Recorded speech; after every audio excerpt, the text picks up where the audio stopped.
We're deep in Burlington County again for the second time this week. This time it's at Bordontown Regional High School, a beautiful complex. It's the reigning Group 3 state champions, Northern Burlington Greyhounds, and the Bordontown Scotties in BCSL baseball action. I'm David Cohen alongside James Triolo.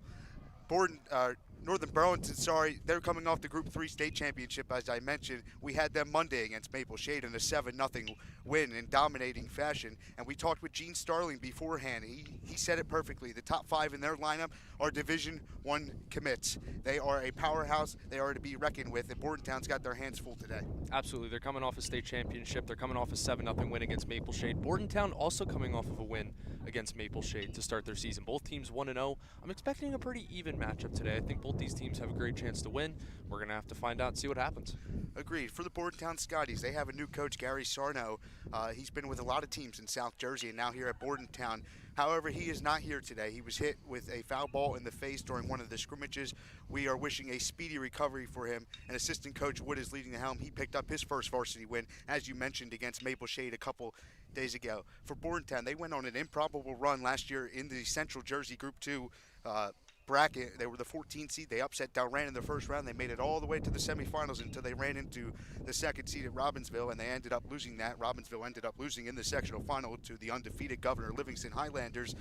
Bordentown, the question this year is, can they get over a hump? They lost a lot of good seniors last year, but I think if they win today against Northern Burlington, it can start to paint the picture for this organization that they can get over the hump in Central Jersey Group 2. Absolutely. I think they can definitely keep the momentum from last season, being a 14 seed and getting hot at the right time and getting as far as they did, keeping that momentum into this season and just having an overall great season. The ground rule meeting is going on behind us at home plate. We'll be back soon with starting lineups and first pitch here from Bordentown Regional High School.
Welcome back to Bordontown High School. The starting pitcher today for Bordentown is junior J.R. Brovac. Had a small sample size last year, just 3 2/3.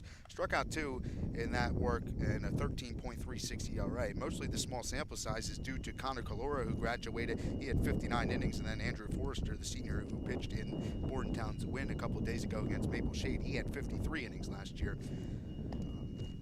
I'm excited to see what the kids got. I know we haven't seen too much of him yet this year. I know we didn't see too much of him last year, but I'm excited to see if he can bounce back this year and lower that ERA and see really what he's got. See if he can lead Bordentown to a win today.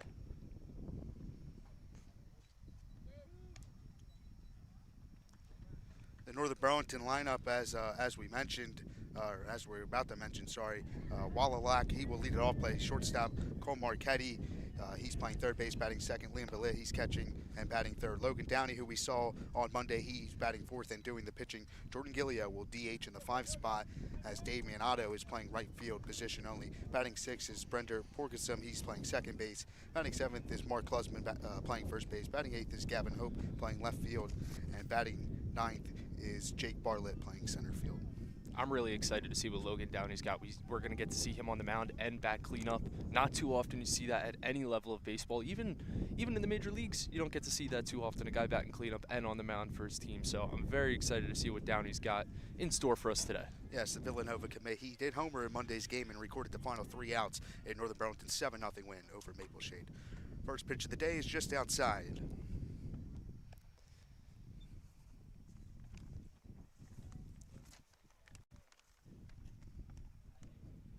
Wallalack, the senior infielder.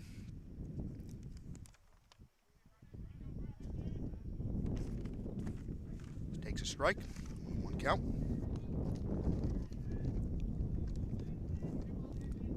He hit .338 last year, one of the better hitters on this team, as most of the top 5 in the lineup, as we mentioned, are the Division I commits for the Greyhounds.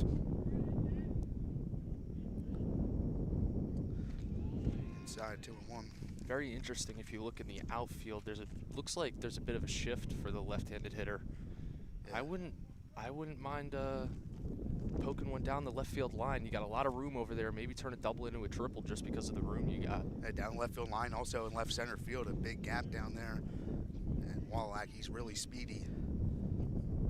Huge gap in left center as well. 3-1 count here.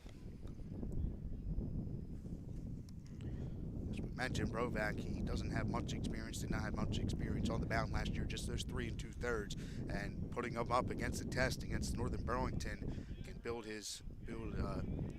for him going farther into this season. And a leadoff walk there. Definitely going to have to limit those today. They only gave up 2 runs in their first game, and it's going to be tough to do that against a team like Northern Burlington, who scored 7 in their first game against the same opponent. So we'll see what happens, but a leadoff walk is a good start for the Hounds. Here's another two-way start for Northern Burlington. Cole Marchetti, the Rutgers commit, playing third base again today. We might see him on the mound a little later on.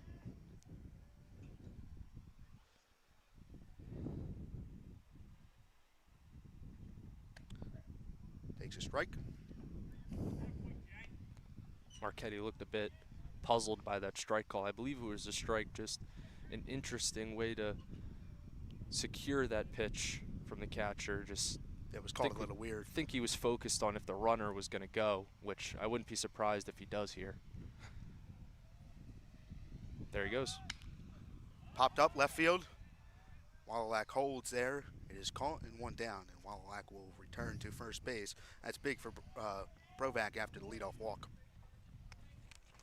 It's a nice play. He's got to cover a lot of range over there in left field. He's more shifted towards left center. It looks like he's going to shift back towards the left now due to the right-handed hitter, but definitely a good job covering all that ground out there in left. 1 down. Catcher Liam Bellit now at the plate. Right-handed hitter. Big lead over there at first. Smart idea. Northern Burlington, they're not scared to run. Last year, they stole a lot of bases. 51 to be exact. That's just high. It was close, though.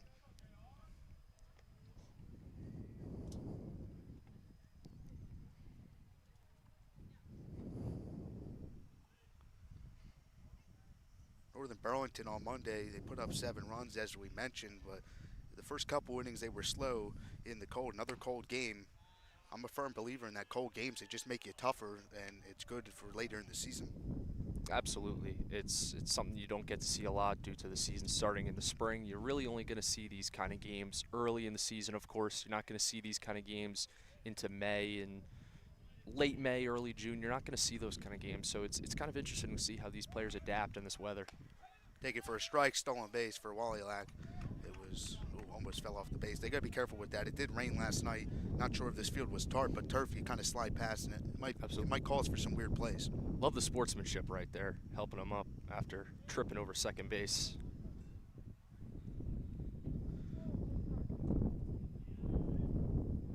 But like you said, they're not afraid to run. That's for sure, and they proved that here in the first inning with nobody out.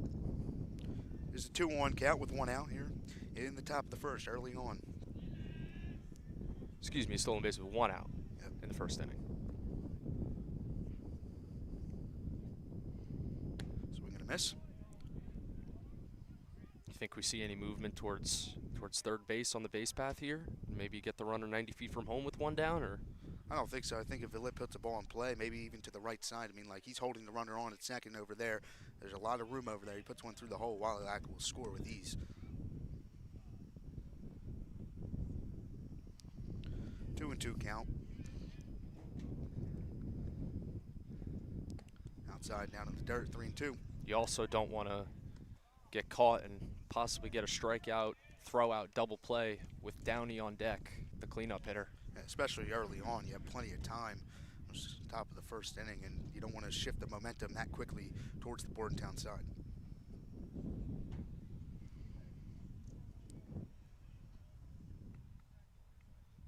Stolen, you called that. It's fouled away though, so he'll have to return.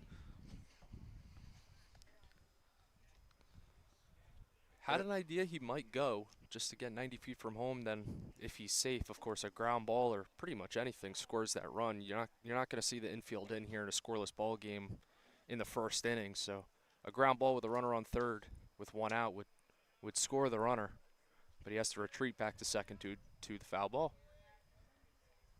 Good at bat here from Villet in the early going, working up Brovac's pitch count. That's big for Northern Burlington. That one is laced in the right center gap. That's going to score a run with ease. Villet, who had a big year last year, he's rounding first base and into second, standing up. It's an RBI double, and Northern Burlington off to a 1-0 start. That's a great piece of hitting right there. Great at bat, working the count full. Goes opposite field. One of my favorite things about this game is an opposite field base hit. Love it. Number 16, Andrew Vasil, he'll come in to courtesy run for the catcher.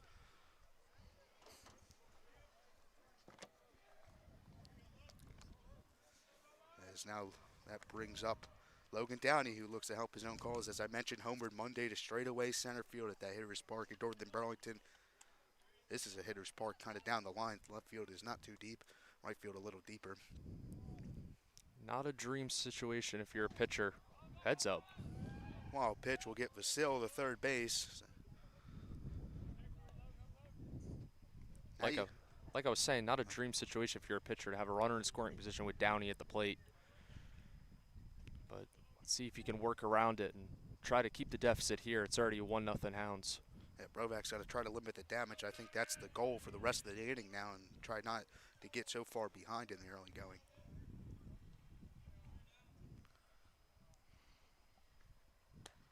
Miss. Good pitch. Yeah.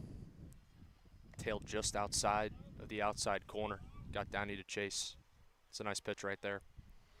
One of the things at this field, you're not going to see those, if wild pitches continue to happen, you're not going to see many people get home from third to home because it's so short back here. Unless it bounces towards either side of the dugout, then you might get some action. 1-1 on Downey, 1 out, runner on third base. It's 1-0 Northern Burlington. That's a really good pitch, called strike on the inside corner. Good sequence right here. He goes on the outside corner and then brings it inside. He's got 2 strikes on Downey. DH Gilligo in the on deck, and he's DHing for Damian Otto, who's playing right field.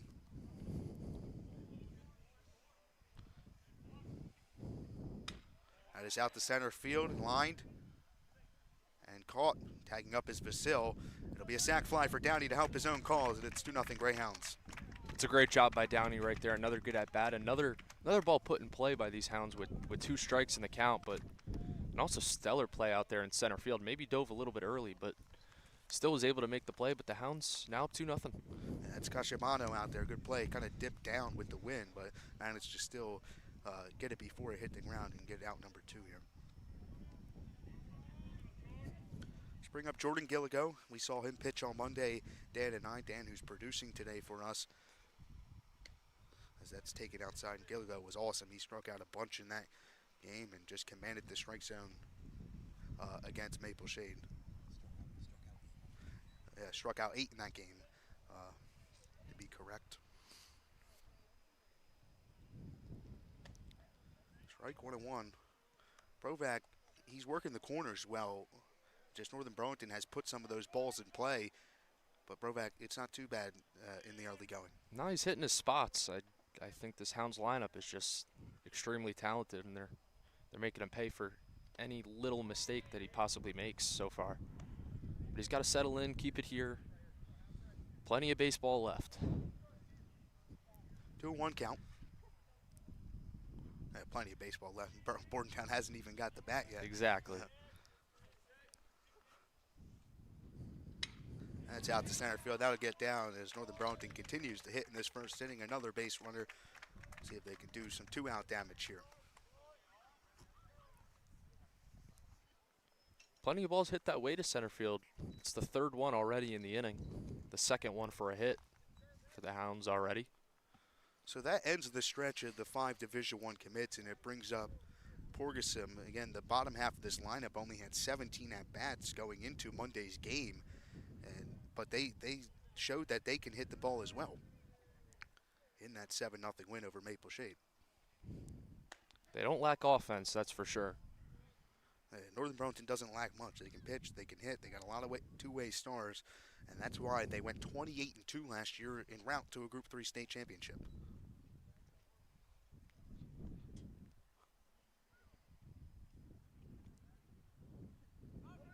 Off is Gilligo, swing and a miss, 0-2, no throw. It'll be another stolen base. I think they're gonna. Ooh. They might call interference here. Yep. Yeah. He got in the way. The catcher stood right in front of home plate. It'll be batter's interference, and that'll be out number 3 here in the top of the first. Northern Burlington scores 2 runs as we head to break. We'll be right back.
Back here at Bordontown, Logan Downey, the starting pitcher today for Northern Burlington. He recorded the final 3 outs of the game in Monday's win and was dominant last year. .70 ERA in 30 innings. The Villanova commit. Casciabano leads it off for Bordentown, the center fielder, and we saw him make a good play in the top of the first.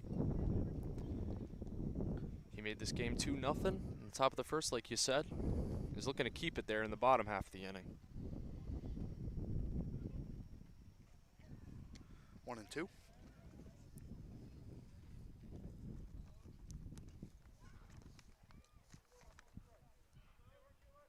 Casciabano, just a sophomore last year as a freshman, 182 average. He was 6 for 33.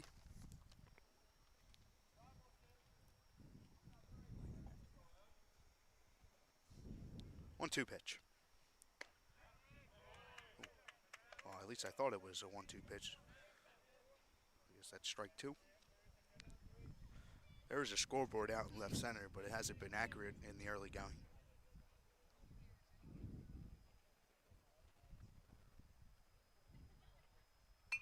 Fouled away. Almost had a souvenir up here. Yeah, we might get one today, but we might. Has the right hanging level.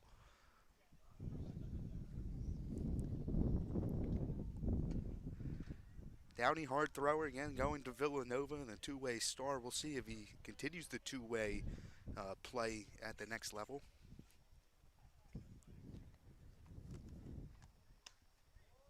Just missed. Down and out, 2-2. It's a good pitch right there. 1-2 pitch just on the outside corner. Maybe just missed by a few inches, if that. Good call by the home plate umpire. A good take, too. Yeah. Ball 4. So we were all over the place in that at-bat. Scoreboard had 2-2 up, but that's ball 4 and a leadoff walk for Bordentown. So both pitchers with leadoff walks. That is killer in this day and age. The starting lineup for the Bordentown Scotties, as you saw, Casciabano batting first and playing center field. Luke Harris will bat second, play shortstop. Andrew Forrester batting third, the two-way star. He's at first base today. Batting fourth is Chris Basil, left fielder. Batting fifth is Nate Williams, third base. Batting sixth, J.R. Brovac, the pitcher. Seventh is Ryan Wood, the catcher. Ryan Steckley batting eighth and playing left field. And batting ninth is Rich Morris, the right fielder.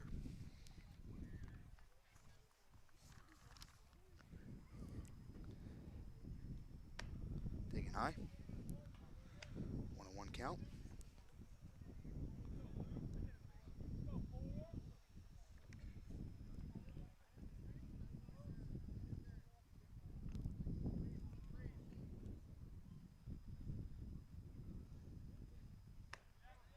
That's how you paint right at the knees. That's where he needs to keep it, Downey. He's hitting his spots real well so far. I know it's only 2 batters into this bottom half of inning number 1, but he looks sharp so far. Down low.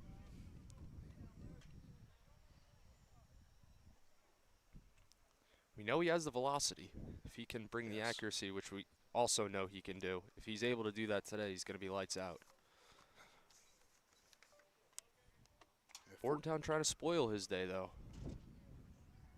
14 walks last year for Downey in those 30 innings. Casciabano is off and no throw from the catcher. It'll be a stolen base as the ball missed up and out. No chance right there. That's great speed on the base path. Good speed, good jump. That's what you need. Count was full, 3-2. Downey trying to avoid another walk. Nobody out here at the bottom of the first inning. I want to point out there's a huge gap down the left field line for a right-handed hitter. You normally don't see that. No, but I think with the velocity, Northern Burlington's thinking is that some of these Bordentown guys might be late in taking it that way. That's a good point. Back-to-back walks for Downey, that's definitely not the start that him or his coaches like to see. This brings out Andrew Forrester, the first baseman today for the Scotties. Was wondering if there's any relation to Tyson Forster on the Flyers, but it's not spelled the same, so I guess not.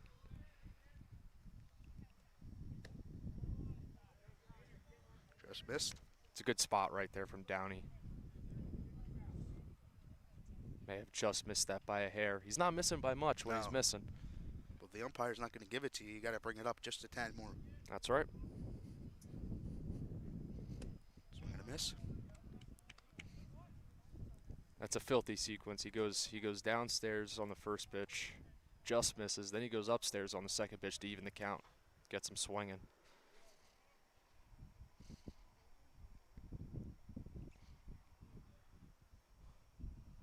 Couple peeks towards second for Downey, and he goes to first to pick off. It's a wild throw.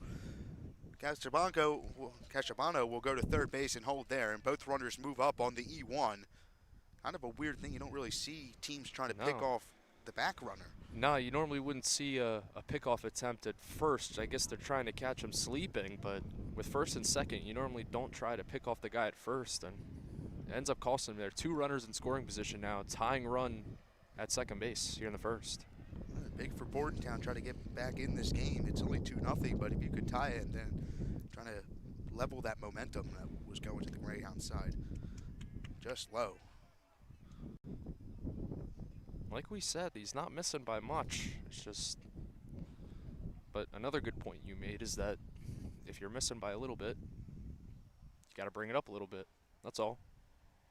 Out of the way, 2-2 on Forster. I think Forster was trying to pull that ball down the left field line. Like we also mentioned, there's so much room down that left field line. He pulls one in the left. It's at least a 2 RBI stand-up double if he can do so, at least. Yeah. You know, if you just get out in front of one, it's going down that left field line for extra bases. 2-2. Got him looking on the outside corner. Good spout for Downey, and finally gets an out in this first inning. That's a good spot right there. That's the spot he was trying to hit all inning long. And he hit it a few times, just not with 2 strikes. He gets it there and retires Forster with a backwards K. I'll bring up Basil. He pitched in relief in Bordentown's win over Maple Shade. Good to see him again in relief today if Brovac gets into more trouble. Right, that's where Downey's got to keep it. He's getting that pitch there at the knees and on the outer half. Yeah, that bottom outside corner right at the knees. It's a perfect pitch. If he can hit that spot, it's gonna be difficult for this Bordentown offense to string hits together. That's a good off-speed pitch there. It did hang a little bit, but it had a lot of movement to it. 0-2. We haven't seen him go off speed too much. He's bringing the heat to start this game. That was a nice breaking ball to get ahead in the count. 0-2.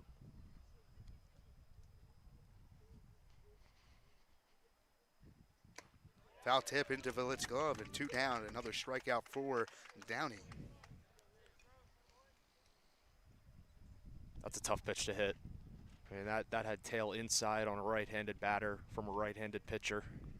That is not an easy pitch to even make contact on. It was kind of a let alone put it in swing. play and bring in a run. 2 down as Northern Burlington tries to get out of this first inning jam after 2 walks and an E1 on a pickoff attempt. So that one is a called strike. Hey, he's found it now. 2 leadoff walks, but since then 2 Ks. Trying to strike out the side here.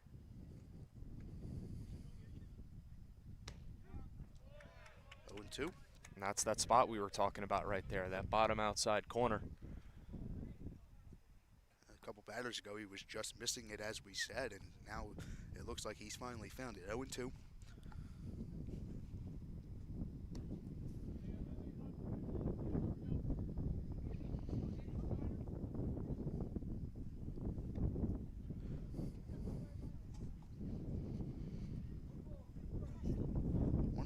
On the batter, Williams.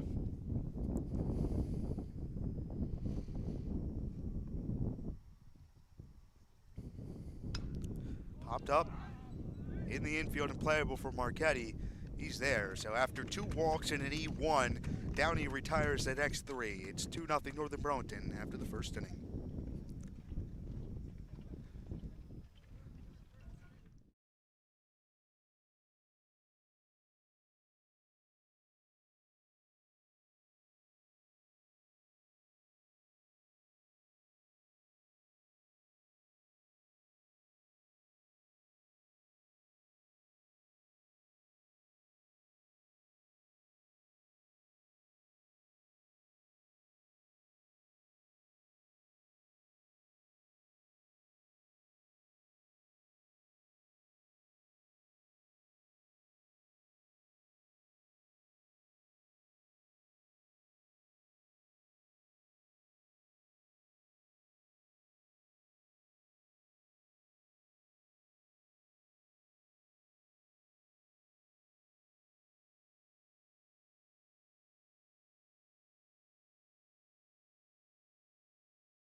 Back here at Bordentown, Klusman, the first baseman for Northern Burlington, will lead it off, and Broback back to work with a wild pitch.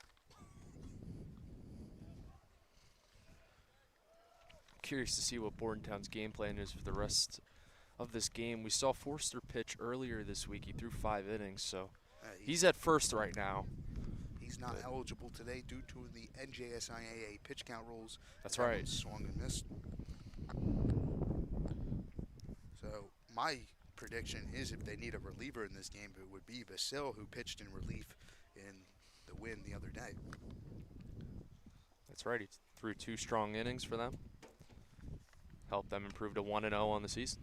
Fouled away by Klusman. It's 1-2.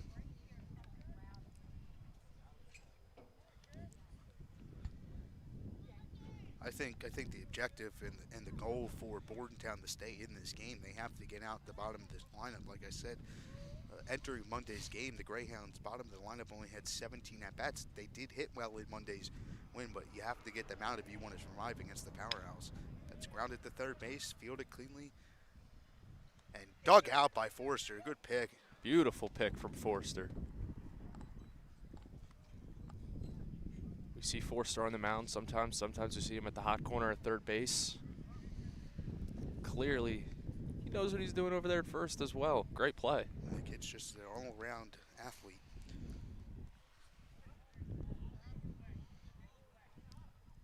I like the point you made about the bottom of the lineup for Northern Burlington. I know the top of the lineup has plenty of D1 commits, and if the bottom half of the lineup can also produce, this lineup's scary. Yeah. To say the least.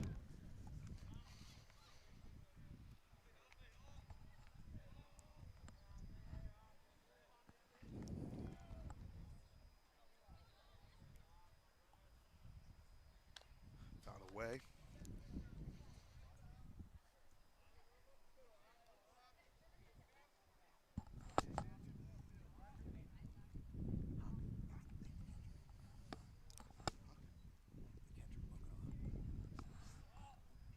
Batter is the left fielder, Hoppy.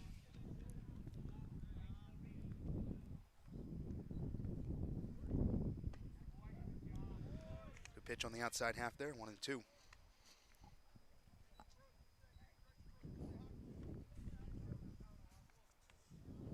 Third baseman can back up now with 2 strikes. There won't be a bunt. I think that was in the back of his head.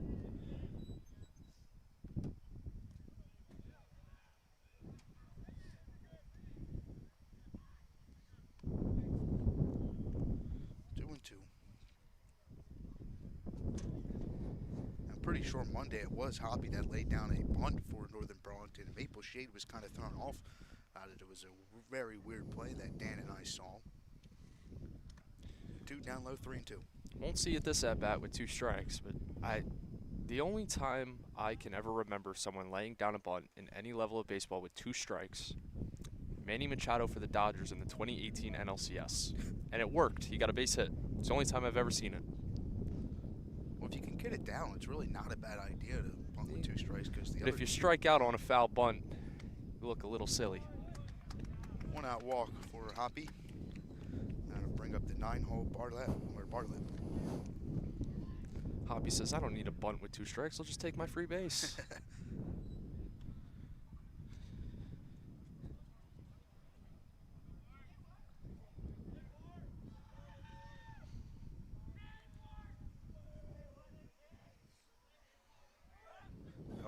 Again, they're not scared to steal.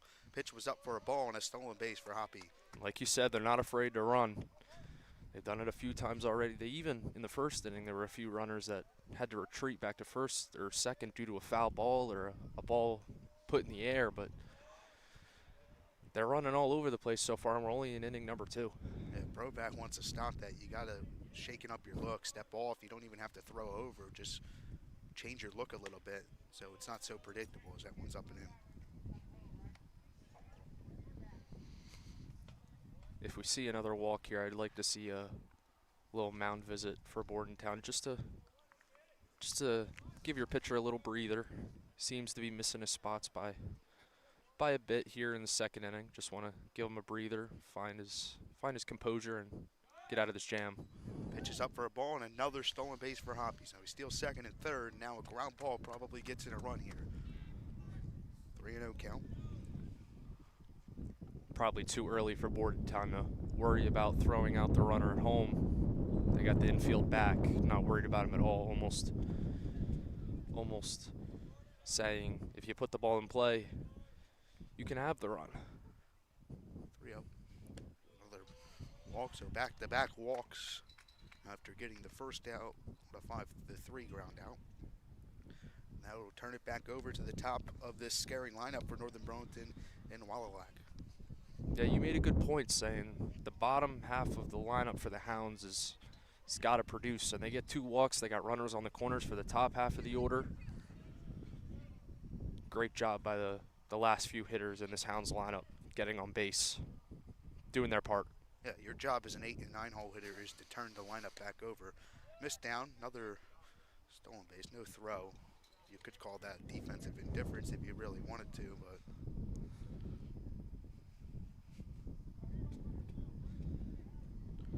second and third with 1 down here in the top of the lineup up for Northern Burlington. Roback trying to limit the damage. Hounds trying to double their lead here with a base hit. Called strike. Looked a little up and out, but we're not going to judge. It'll be 1-1.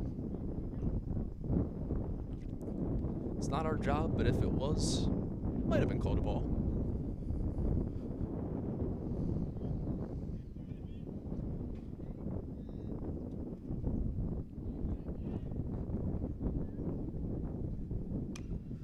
Fouled away, 1-2.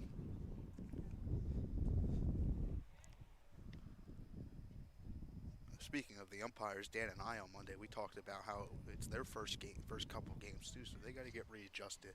And I think that's one thing that maybe some of the outsiders don't understand. Oh, it's a tough job being a home plate umpire.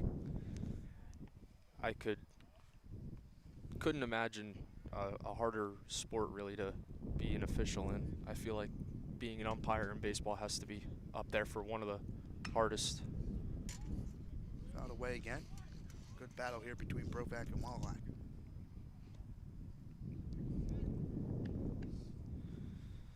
We mentioned his first at bat, they're shifted towards the right in the outfield, so maybe he's trying to slice one down that left field line. We've seen that a few times already from both sides. Guys trying to either pull the ball if you're a right-handed hitter or go opposite field if you're a lefty. Plenty of room over there in left center and down the left field line. See what he does here with 2 strikes. It's a good take. Outside, yeah. This is a beautiful complex here at Bordontown, but the baseball field, the dimensions are very weird, as we mentioned earlier. Kind of short down left and right, and pretty deep to center field. I mean, like the football field, runs into the baseball field.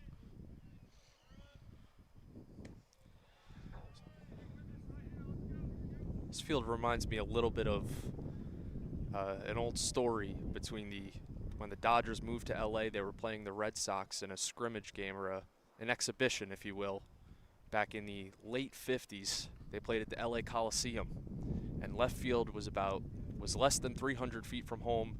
Right field was, I believe, over 450 feet from home plate. So definitely couldn't play there for an actual game, but the pictures and the stories are very interesting from that game. 3-2 pitch and got him on the outside corner. Really good, backdoored him there, and 2 down. That's a big out. That's a great pitch right there. Finally got control of the breaking ball, was able to freeze him there, and trying to get out of this jam here. Brovac will try to get out of the jam. As you just mentioned, Marchetti will try to pick up Wallalack and try to get more runs on the board for the Greyhounds. You got to take a look back at that pick from Forster over at first. Without that pick, we're looking at a whole different inning. So if they can get out of this, because the first 3 would have reached. That's right. That would have been at least 1 run in so far. So, or maybe the base is loaded, depending on what the steal situation would look like. But either way, it would be a much more difficult situation for Bordentown to get out of. And if they do get out of it, I'm sure maybe Brovac will go over to Forster at the end and maybe give him a pat on the back, say thank you very much for that scoop over there for the first out. Still another out to get, though, to get out of this jam. 1-0 count. There to miss. That's a few good breaking balls in a row right there. Lost control of one earlier in the inning, went behind the batter. Now he's finding that control. And Marquetti, the Rutgers commit. Rutgers is kind of going heavy in South Jersey in the last couple of years, recruiting-wise. Tyler Wiltsey, Audubon now there, and Henry Radbill and Cherokee, to name a few. And Marquetti will join them soon, the Scarlet Knights.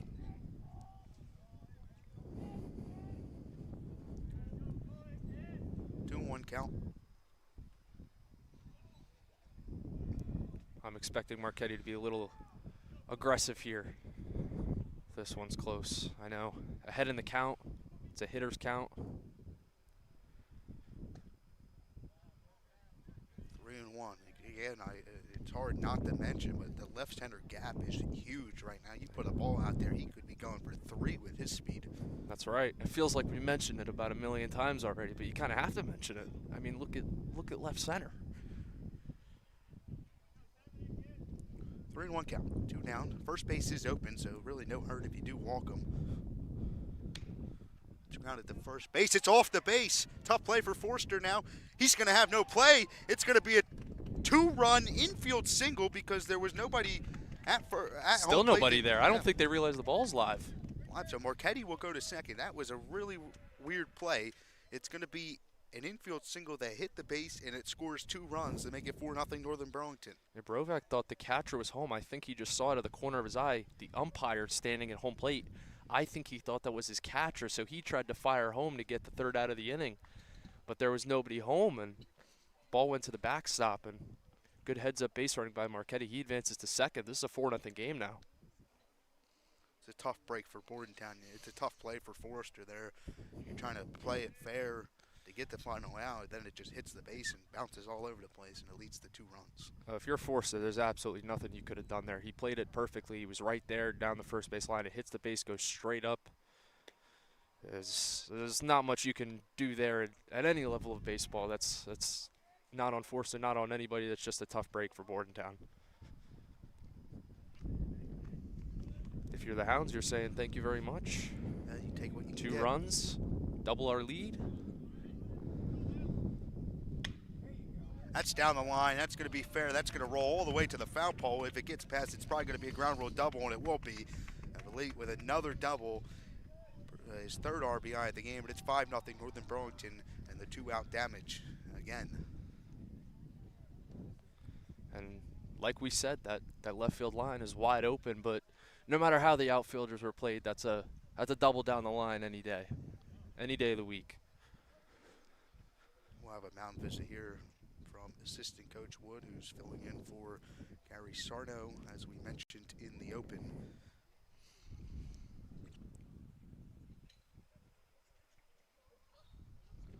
"5-0 Northern Burlington. You got to get out of this inning with no more damage, as Vasil again will courtesy run for the catcher at second base. Bordentown, they were close to that first inning, the scoring, until Downey he turned into a different pitcher in those final 3 batters. Yeah, he walked the first 2 batters in the bottom half of the first, and then found his groove, was able to strike out 2, get one to pop up to the 3rd baseman, and no harm done. It could have been, base it away from a 2-2 ball game. Instead of that, it's 5-0 with the Hounds threatening for more here with another runner in scoring position. Now visit's all over. That will bring up Logan Downey again, trying to help himself at the plate.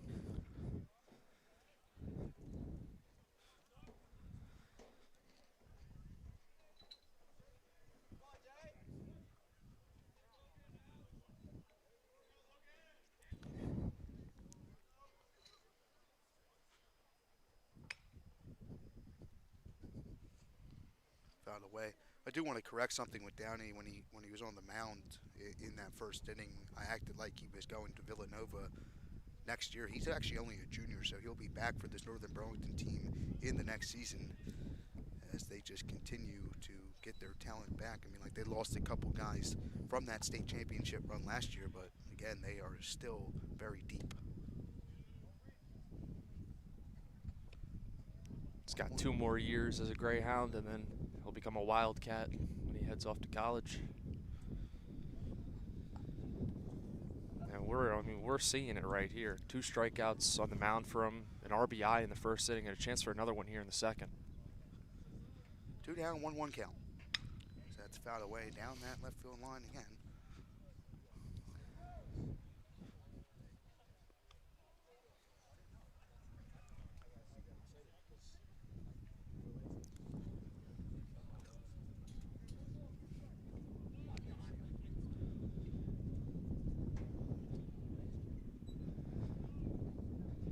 On a 2 count, 2 down, top of the second, and 5-0 Greyhounds. Bordontown's going to have to try to get back on, get on the board in the next inning. There goes Vasil, fouled away. James, you jumped there. There is a fence. I was just going to say, I think all my years of watching baseball, if I'm ever sitting behind home plate, I still flinch every time the ball is hit back here. It doesn't matter how high the net is behind home plate. Then I think to myself, why did I just flinch? Yeah. Don't worry, I would have barehanded that easily, for sure, without the net.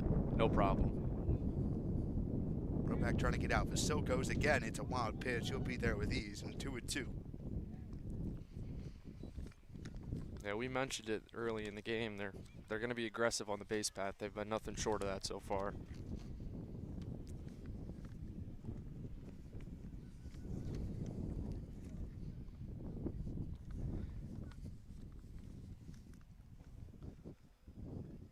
Surprised they sent him with 2 outs.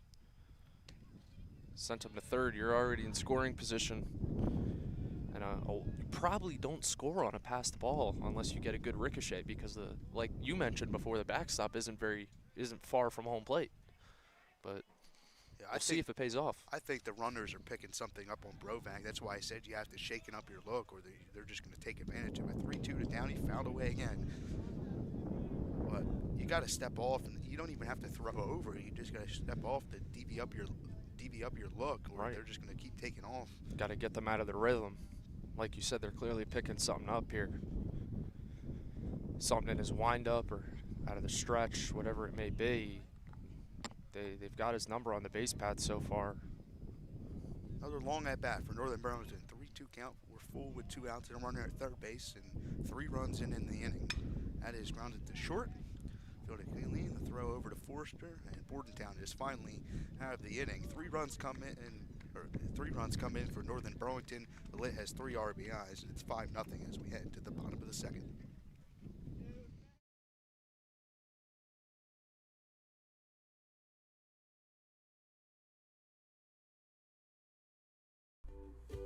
In life, the road ahead is full of possibilities, but to navigate it safely, you need the right skills.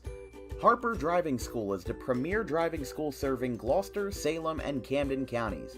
With experienced instructors, many of whom are teachers in local schools, we are dedicated to your success and will help you master the road with confidence. With an over 95% success rate of students passing their road test on their first try, you know your student will be in good hands while embarking on a huge step of their young adult lives, all while avoiding the lines at the DMV and getting insurance discounts. We chose Harper, and so should you.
Back here at Bordontown High School, this broadcast is brought to you by Harper Driving School. Over 90% of students to take their New Jersey State driving test with Harper pass on the first attempt.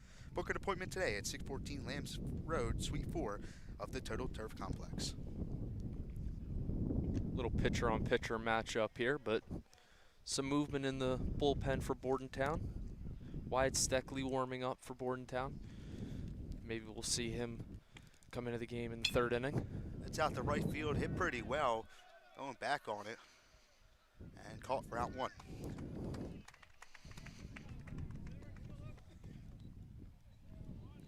That is Damian Otto out there, the position only.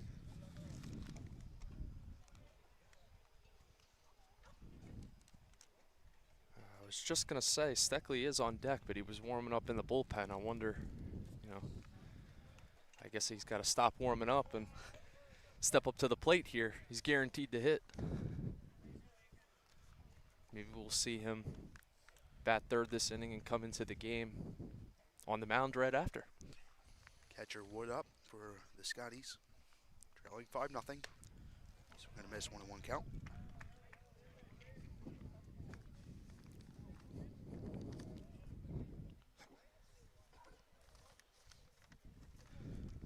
Bordentown, as I mentioned in the open, they went on that improbable run as a 14 seed last year, as that one is grounded to second. Good sliding play, and it's passed. It was probably going to be an infield single anyway with the speed, and Bordentown has a one-out base runner here in the second. That's a heck of a play. That's Portis. Keeping that in the infield. We'll get a courtesy runner number 1 at first base. That'll be a sign. Look that up. I was reading off the lineup card, and handwriting's a little shaky there, but we work with what we got.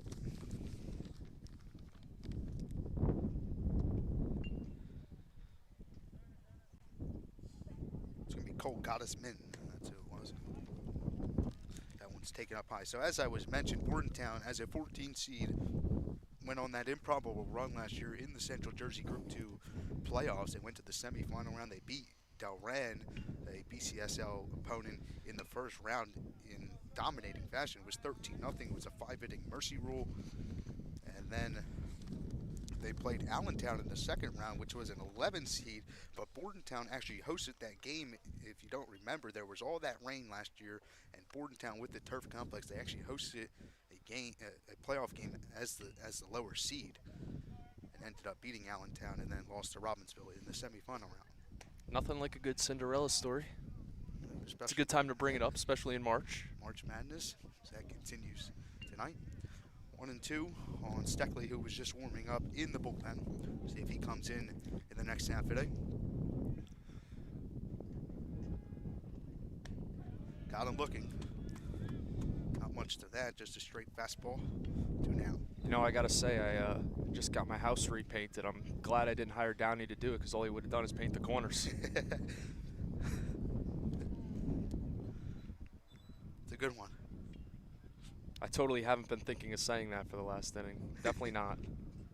Hey, Dan and I had one of the Northern Burlington kids on Monday. It's a good take there. One of the kids on Northern Burlington on Monday, he walked out with the Ducks on. Me and Dan Wilkins, we got into a whole conversation. You can catch that clip on Dan Wilkins Broadcasting Instagram if you would like.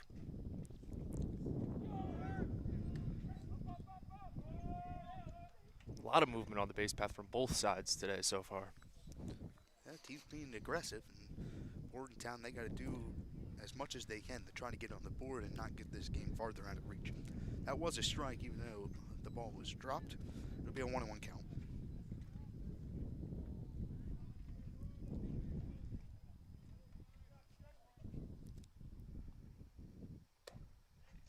Just up. Morris trying to get Bordentown on the board here. It's a gotta-have situation. Down 5, gotta bring in every run in scoring position you possibly can, even though it's early. Or at least turn around this lineup and get Cashabano a chance to drive in a run. So that was a taken strike. It was not called on the swing, and then it's a 2-2 count.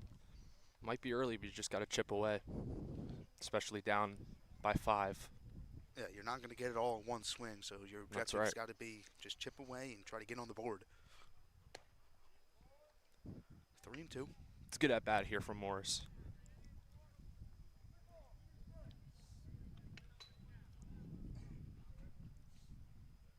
Not like Bordentown hasn't had base runners. Last inning they had the 2 straight walks, and then Downey retired the next 3, but they got a base runner here. You got to try to do something. 3-2, 2 outs. Bottom of the second. Here it comes. Be ball 4, and it gets behind again. He might have a chance at third. The throw is on the money, and he got him. That's a really good throw from Verlitt and a good tag by Marchetti. So they get the walk, and it was going to go to the back of the lineup, but it doesn't. It's 5-0 Northern Burlington after 2 full innings.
Back at Bordentown High School, I'm David Cohn alongside James Trillo, and Dan Wilkins actually on the producing today, giving his voice a rest. We have a viewer picture coming in here from Jacob Powell of Doan Academy. Thank you very much for listening and joining us in on what is going to be a great game and continues to be. Thank you very much, and good luck to the Spartans this year as they have the Spartan Classic. Tomorrow they'll take on Holy Cross at 10 a.m.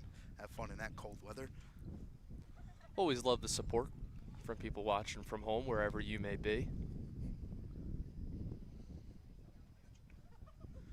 New pitcher is Wyatt Steckley, who we mentioned was warming up last inning. He takes over for Brovac.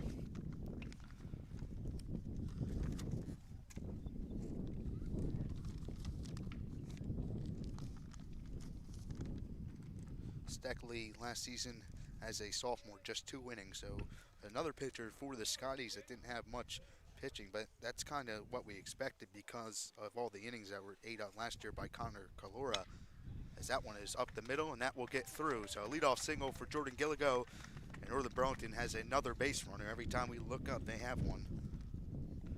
Going back to Steckley real quick, 2 innings last year and a 10.50 ERA in his short time on the mound. I'm curious to see if the Hounds are just as aggressive on the base path against Steckley as they were against Brovac. I'm sure they will be. If I'm Steckley, I'm stepping off, throwing over at least twice just to say, hey, I'm here. Fouled away by Porgerson, the second baseman, who made a nice play in the last half inning. It just didn't result in an out.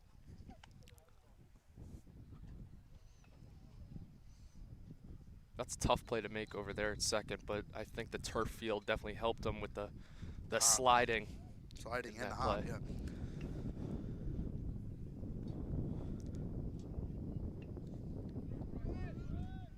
Was a good block, but still, Gilligo makes it to second base. The aggressive base running continues for the Greyhounds, and they have another runner in scoring position here in the third.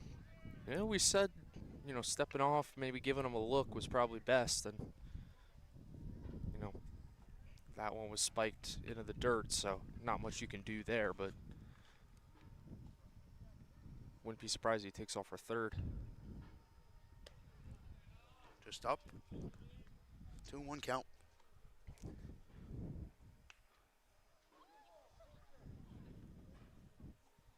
A lot of noise going on here at Bordontown. There is a lot of construction. Yeah.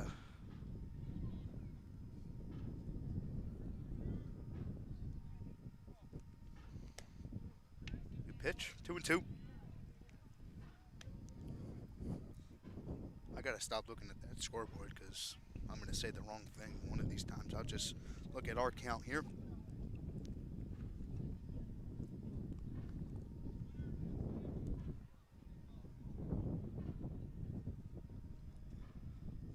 From Steckley. Oh, got the chin, it looked like, of the catcher. That is Wood. But That's got to sting. Yeah. This isn't an 80-degree weather game like it would have been yesterday. This is Jersey weather. All of a sudden, the temperature's cut in half, and a play like that stings a bit more in the cold. Gilligo goes up the third on that. It's a full count on Porgerson. Nobody out here in the third in a 5-0 ball game. Got him, swing and a miss. 1 down. It's a good pitch right on the outside corner. Maybe just a little bit outside to the point where couldn't exactly reach it, couldn't go opposite field with that one, and it's the first out of the inning.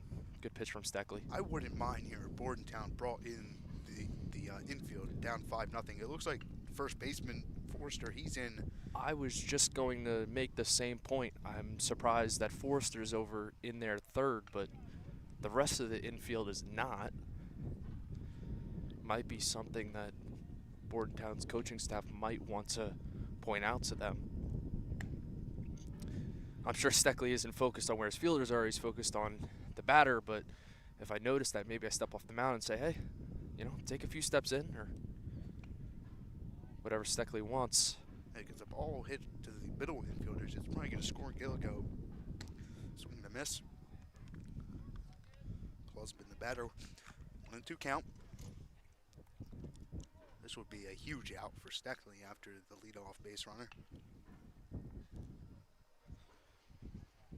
Bordentown has struggled to get that final out so far in this game.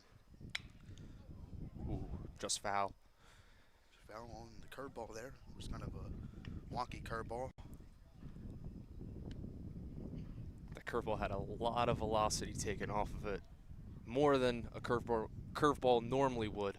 Hey, you could even call it an ephus. I don't think many guys are throwing that. It's almost like he was late on that and he still pulled it foul. You normally don't see that. 2-2 count.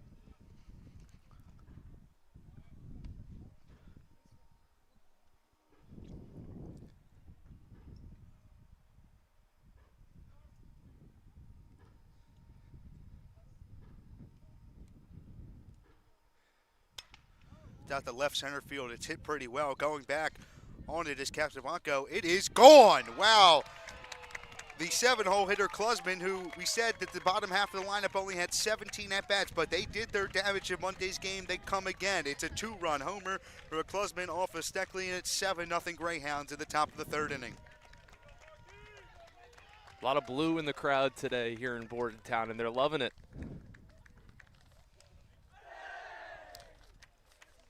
Great swing to one of the deepest, probably the deepest part of the ballpark, besides right center. That ball was crushed. That's no short porch homer. That's a tank right there.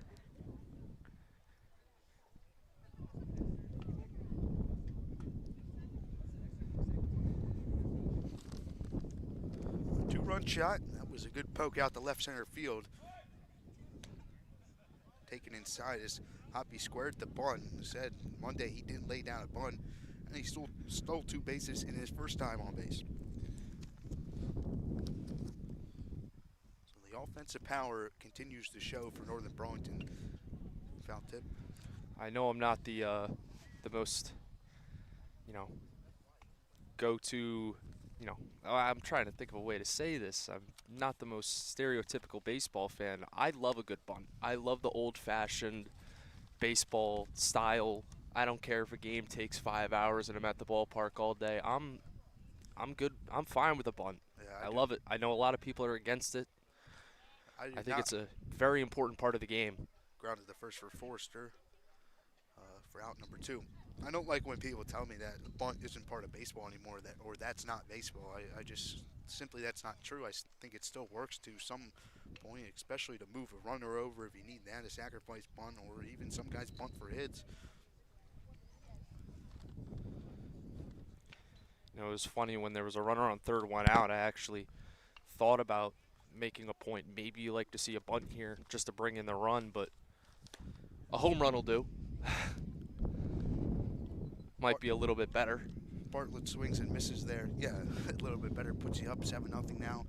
And the 7-hole hitter does damage. Like we said, this lineup can hit 1 through 9. It doesn't matter. And you can pick and choose who you want to pitch around.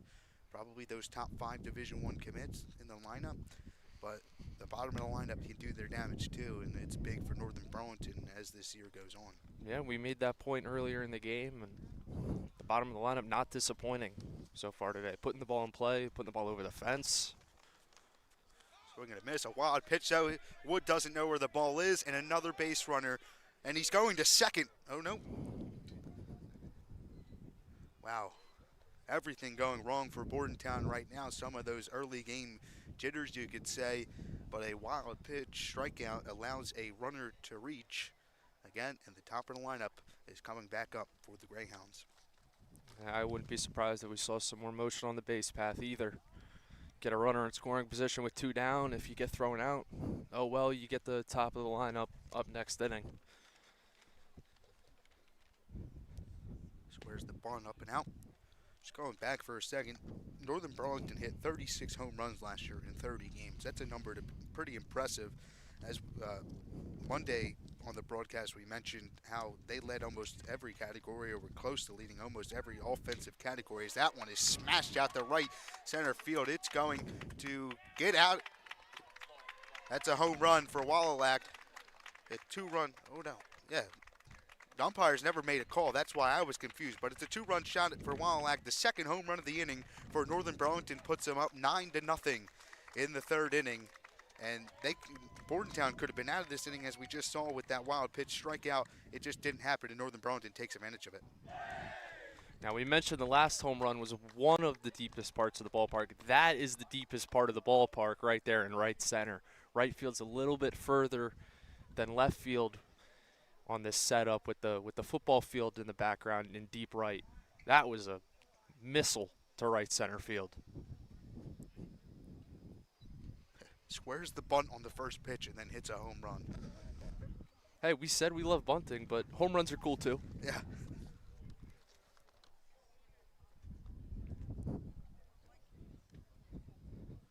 And that was from Brent Wallalack. He had 2 home runs last year in his first of this season.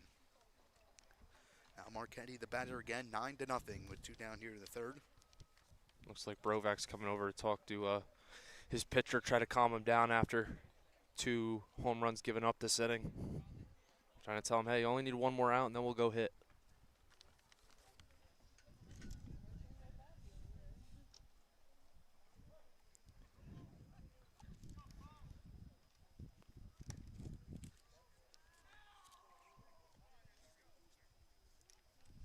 Got to get it out of this inning for Bordentown. You're gonna have to go back in and get some runs, because you're getting to that point where the mercy rule could be in effect in a little bit, as that's grounded foul. 1-1. And the mercy rule, for people that don't know, 10 runs after 5 innings at the high school level.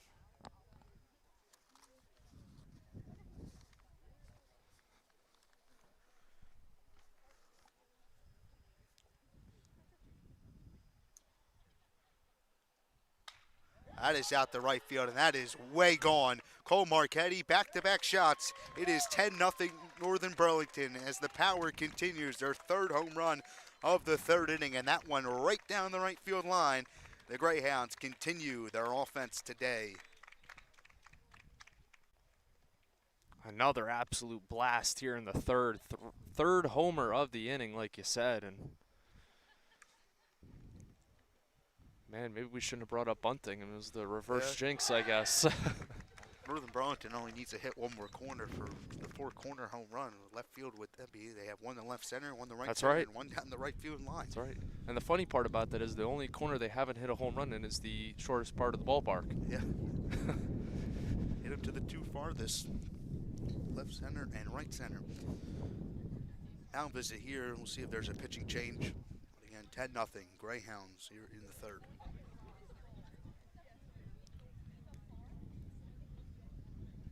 You know, I got to say, I was really hoping that on that home run it was going to hit the goal post out there. Would have been cool. Steckley will continue here and try to get the final out. Northern Burlington, in Monday's win, only put up 7 runs and already 10 here today, and they're not even done batting in the third inning. I kind of mentioned that in that game that we thought we'd see more from the offense in Monday's game, and we're finally getting it, to no shocker. Like I said in the open of today's game, this team, they lost a couple guys from that state championship run, but Monday they didn't really lose a step, it didn't seem, and it's showing here today against the Bordontown Scotties. Outscoring their opponents 17-0 so far this season in just their second game.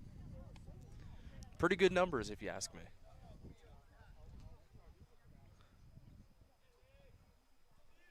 On Dan and I's South Jersey Starting 9 podcast, we kind of predicted that Northern Burlington could go on another state championship run because of all the talent they have. They're so well coached by Gene Darling, and if this continues, they're probably going to win another Group 3 state championship. Morris Knowles might give them a test. That was the state final last year up at the Woodridge Athletic Complex, but we will see what happens as we're still early in the season. Long season ahead, but I can't imagine they don't have another successful season. Logan Downey, the batter. 2-1. If he gets on, they would bat around. Gilligo got this rally started with a single up the middle.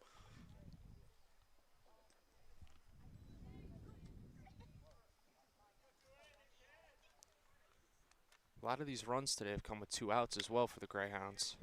Bordentown has struggled to get that final out. Maybe they'll get it here. Good pick. It'll be out number 3. That's a good pick by Brovac over there at first base. He went over there after he was done pitching. Northern Burlington hits 3 home runs in the third inning, and they lead it 10-0.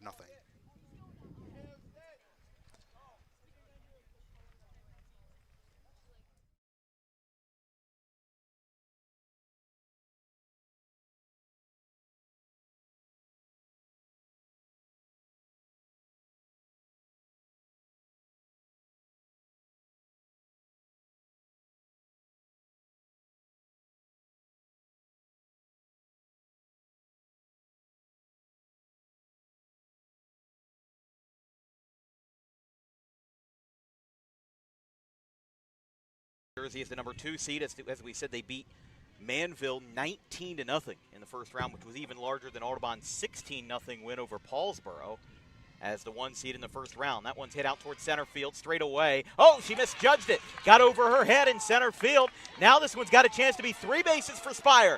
She's flying around third. Here comes the throw to the plate. It is not in time. What a way to kick off a semifinal with an inside the park home run. Emma Spire, who will take her talents to the Great Danes after 2026, lights up the scoreboard with a fly ball that got misjudged in center field. Jersey is the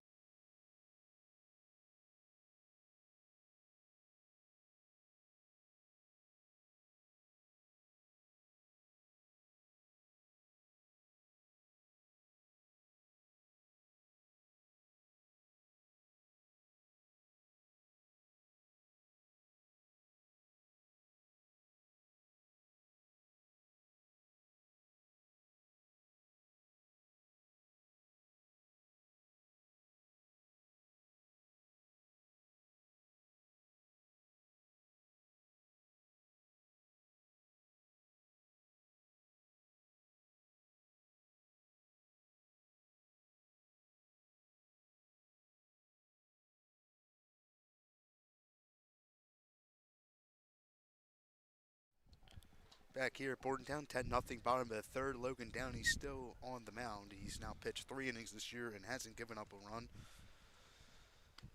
Northern Burlington actually hasn't given up a run this year, as James mentioned. In 17-0, they're outscoring their opponents. But Bordentown will try to get on the board here. It's not going to be easy to do so against a pitcher like Downey. He has been, after the first 2 batters of the game, walking both of them. He had second and third, nobody out. Since then, he's been nothing short of outstanding.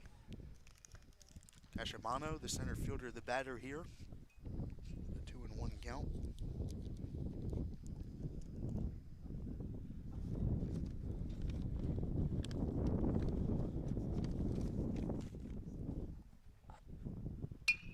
It's out to right field, playable, and caught by Otto for out 1. Now, you mentioned earlier in this game that they were playing that shift towards right, even against right-handed hitters, because they predicted that these right-handed hitters are going to be a little bit late on Downey's fastball, and you were right. Another fly ball to right field.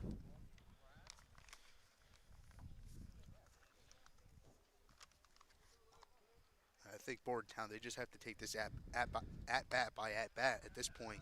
Down 10 runs, like you said earlier, you got to just kind of chip away. You can't hit a 10-run home run. That's exactly right.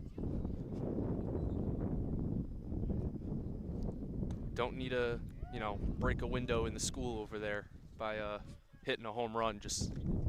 Well, I think that would be pretty cool. That would be pretty entertaining. That would make for, a pretty cool highlight, but it's not necessary. A base hit will do right now for Bordentown. Just missed 1-2 count. Is that one just missed up high? Good waste pitch by Downey. We'll see how far Downey goes at a 10-0 game. The way he's pitching, I don't want to be the one to tell him you're coming out of the game. He's looking great. Out of the way. As the wind continues to pick up here.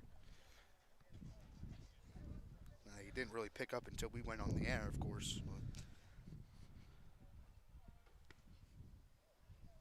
Northern Burlington's next game will be on Monday again at Siddaminson, another BCSL. That's a strikeout again for Downey and 2 down. Northern Burlington, their next 3 games will be at Siddaminson on Monday, Thursday the 2nd at West Deptford, and then finally returning home on the 7th against Delran.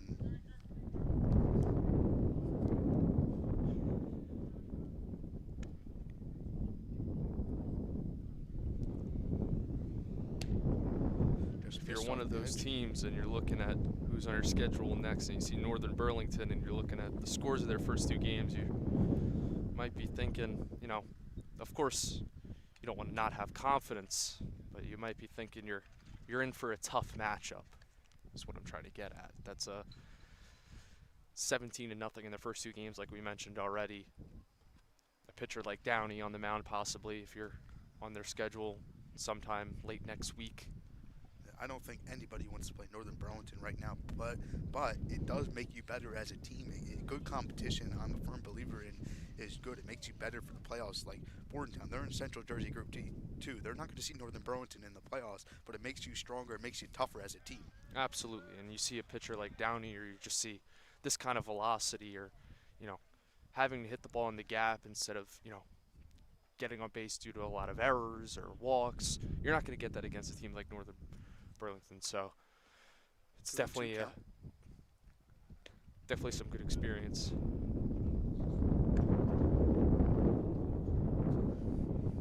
Full count.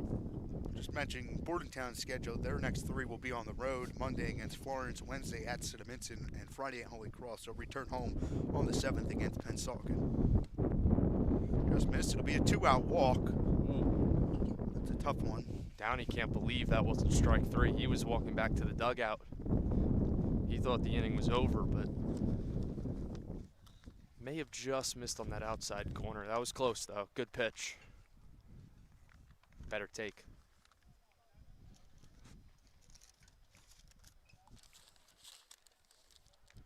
Brings up Basil, who we thought would come in relief, but with all the games next week that they have, they're probably going to have to start him one. That's one of the things for Bordentown. They graduated 2 of their top pitchers into this year. That's one of the question marks was going into this year. Who was the Scotties going to pitch? And Basile might be the answer to that.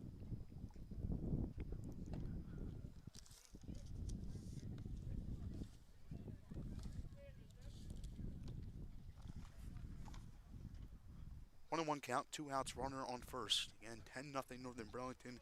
Last half inning, they hit 3 home runs. That was kind of the same spot as that ball 4 call, but it's 1 and 2. I was just going to say that. I think Downey's saying you couldn't have called that about 60 seconds ago, but you know the saying, ball don't lie. Let's see what happens here. 1-2 pitch. Outside.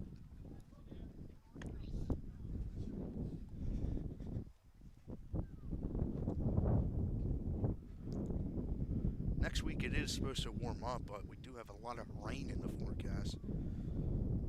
See how many baseball games we get in next week. 3 and 2. That's the Jersey weather for you. I mentioned it a few times on yesterday's broadcast as well. Beautiful day yesterday, 79 degrees. I believe it was 74 at first pitch. And today it's about half that. It feels like, at least. Walk outside today and it's like, it's not short weather. Nope. Oh, that was coming right towards Dan Wilkins, man. He was ready, had his hand up, and it just didn't reach us. Dan with the reflexes of a cat right there, with the reaching out, trying to get that foul ball. He's hungry for a souvenir. 3 and 2 count on Basile. 2 down after the 2-out walk. Downey tried to get out of it and keep Bordontown off the board. 3-2, runner off. And another walk, so back-to-back walks. And Bordentown's had runners in every inning. They just haven't been able to scratch across a run. And that's something that the Hounds have done great today. A lot of their runs have come with 2 outs. Bordentown's going to have to do the same thing if they want to claw their way back into this one. Those are the 2 things in baseball that will kill you. Leadoff walks and 2-out runs. And runners left on base if you're Bordentown.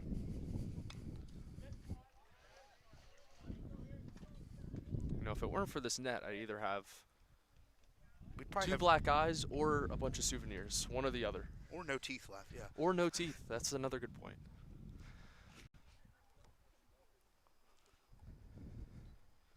Many people complain about the nets in Major League Baseball. I mean, like, it does hinder your view a little bit as a fan, but could you imagine how many people would be hit if they weren't there?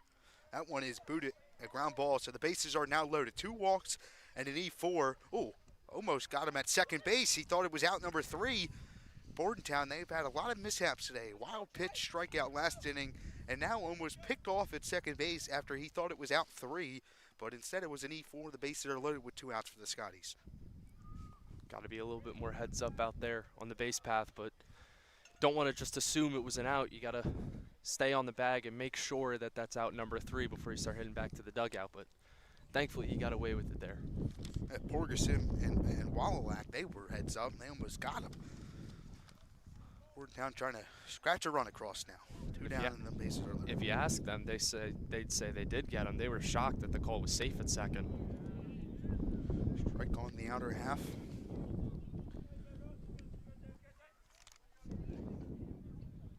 For Brovac.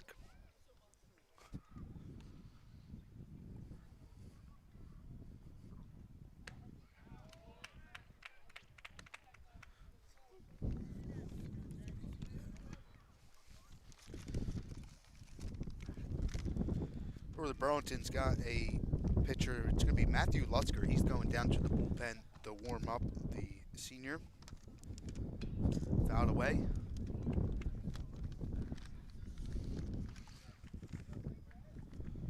Lutzker last season pitched in just 9 innings with a 5.44 ERA.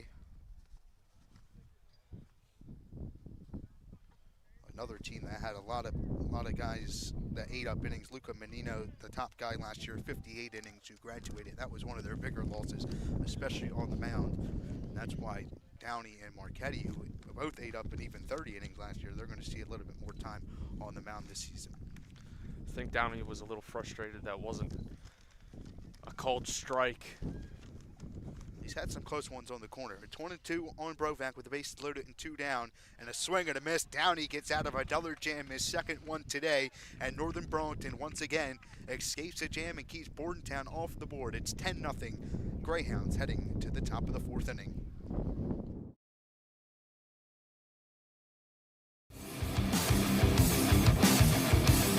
Book Dog Pro Wrestling for your next event or outing for the greatest action that New Jersey Pro Wrestling has to offer. Any place, any time, any setting, Dog Pro Wrestling will bring the action to you, and you won't want to miss it for moments like this.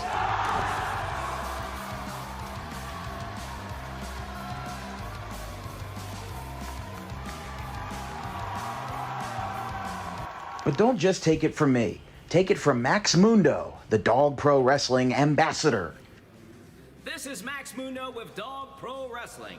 Are you a civic organization, sporting club looking to fundraise? Then look no further to Dog Pro Wrestling. We do grand openings, corporate events, and much more. And why not from some of the wrestling talent themselves? I'm Vinny the Fixer, and I'm the champion of Dog Professional Wrestling. If you want to book the best, come see us. We're the cream of the crop. We'll come to any fundraiser you can think of. Just name the place and we'll show up. This is the upstanding Dylan Mesh, and for the entirety of my professional wrestling career, dog wrestling has been a mainstay for where I like to wrestle. So you can believe me when I say that it is quality. And I'm upstanding. I'm the only opinion you need. Yeah! It's your boy Gabriel Hodder here with my man Matthew Oman, and if you want your events to be all fight, no flight, then book Dog Wrestling so you can witness true primal fear. Woo!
Back here at Bordentown, top of the 4th, it's 10-0 Northern Burlington, and Bordentown goes to their 3rd pitch of the day. It's the sophomore Rich Morris. He did not pitch last year at the varsity level. He was a freshman, so his first varsity outing, as far as we know, for the Scotties, as Logan Downey will lead it off. It'll be Downey, Gilligo, and Horgeson due up if there's no pinch hitters in a 10-0 ball game. First time pitching on varsity, and it's not gonna be an easy matchup as he's facing the meat of the order for the Greyhounds. Like I said, you can pick and choose who you want to work around in this deep lineup, but somebody is going to eventually have to do damage for them. Let's pick your poison. Yeah.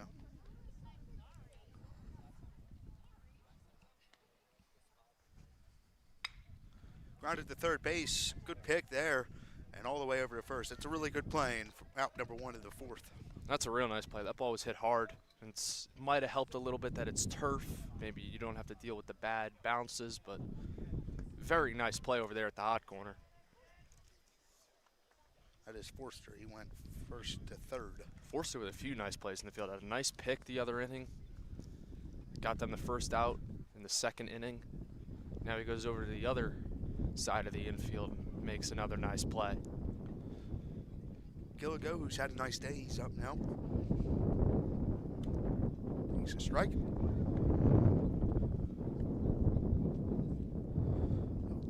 Morris, in his first varsity outing, if he can get through the heart of this lineup, as he mentioned, that's going to make the Scotties coaching staff a little happy, because then you have a guy that maybe they didn't think was going to get a lot of innings this year. Maybe he can eat up some innings and be big for Bordontown. Absolutely.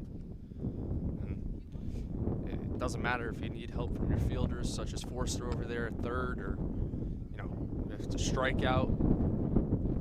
Doesn't matter how you get the outs. And it's out to center field.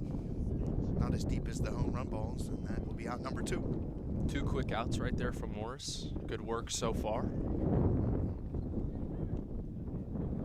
So you get 2 of the top hitters out in the Greyhounds lineup in Downey and Gilligo. Looks like we have a pinch hitter here. Or no, never mind. He's just grabbing the bat.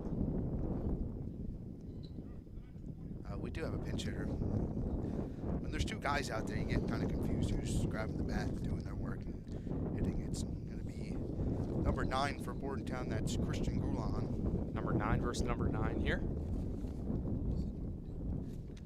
Northern Burlington, sorry, pinch hitting is Christian Goulon. Pinch hitting for the second baseman, Porgerson. We'll see if Porgerson re-enters. NJSIAA, you can re-enter once.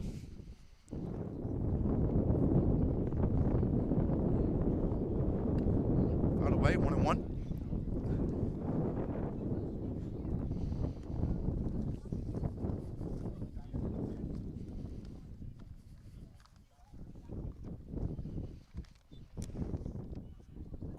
Is a sophomore. Had 2 out bats last year, was 1 for 2 with a single. I think it's going to be a little tougher for the Hounds to try to adjust to this different arm angle. I think Morris has. He holds the ball more close to his ear when throwing. Another good play by Forrester to cut it off before it gets to the shortstop. And a 1-2-3 inning, and his first varsity inning for Morris against the 4, 5, and 6 hitters in this lineup for the Greyhounds. Finally, a scoreless inning for the Scotties. It's 10-0 as we head to the bottom of the 4th.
Again, back here at Bordentown, bottom of the 4th inning. That means it's time for our trivia time. The question today, James, is how many schools that are in the BCSL are not located in Bordontown County? A0, B4, C7, D2. Oof, that's a tough one. We might have a souvenir. That's fouled away. That was close to us. I felt Dan could have dove for it.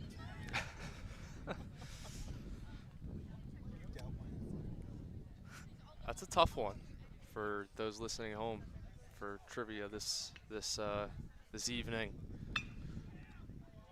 Go up by Downey. Plenty of time and on the first round 1. A lot of nice plays in the field today from both sides. Always like to see that, no matter what the score is.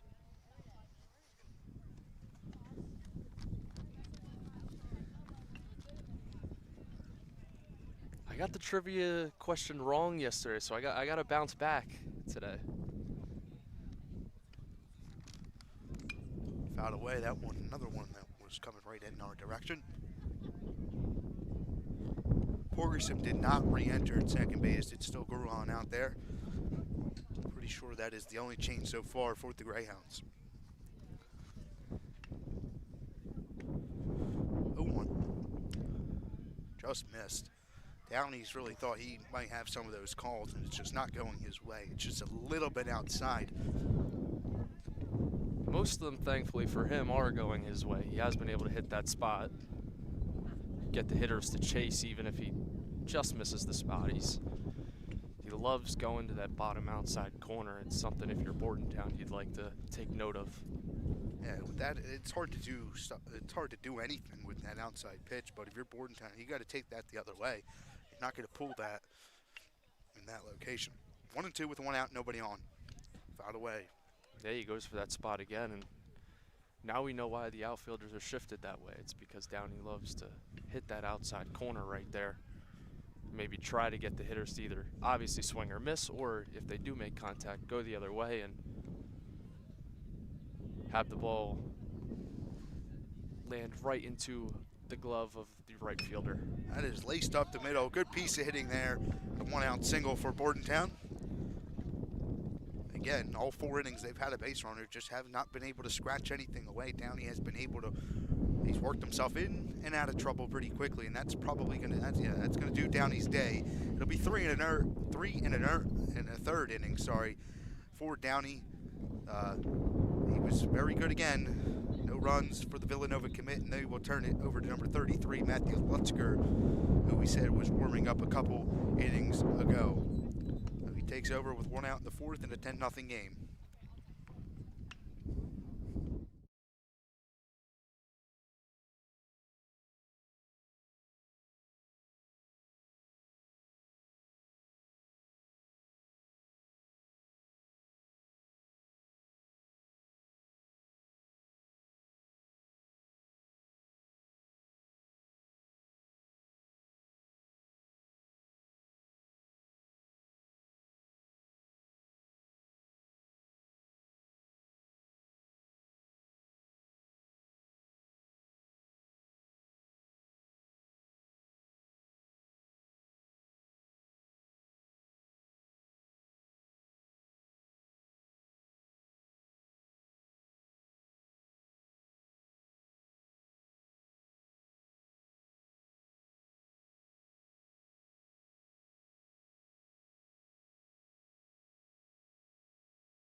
Back here at Bordentown, bottom of the 4th, 1 down. Lutzker taking over for Downey. It's now time for our trivia answer.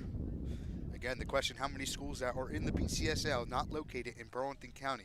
James, you have a guess? I'm going to go with 7. It's going to be B, 4. Oh. 4 schools not located in Burlington County.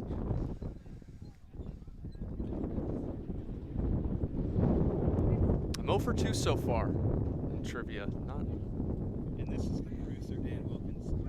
The correct schools that are not in Burlington County are Kip Cooper Academy, which is in Camden, Pennsauken and Pennsauken Tech, and then the 4th, why am I blanking on it? Doesn't even remember the answer to his own question. I made the question this morning. It was Pennsauken, Pennsauken Tech, Kip Cooper Academy, and now I got to think of the other one. Let's look this up, gentlemen. I don't know why I'm blanking on it. Penn Tech, Pennsauken, and then Kip Cooper, Anyway, when he figures that out, it's a 3-0 count. Lutzker finally finds the zone, 3-1.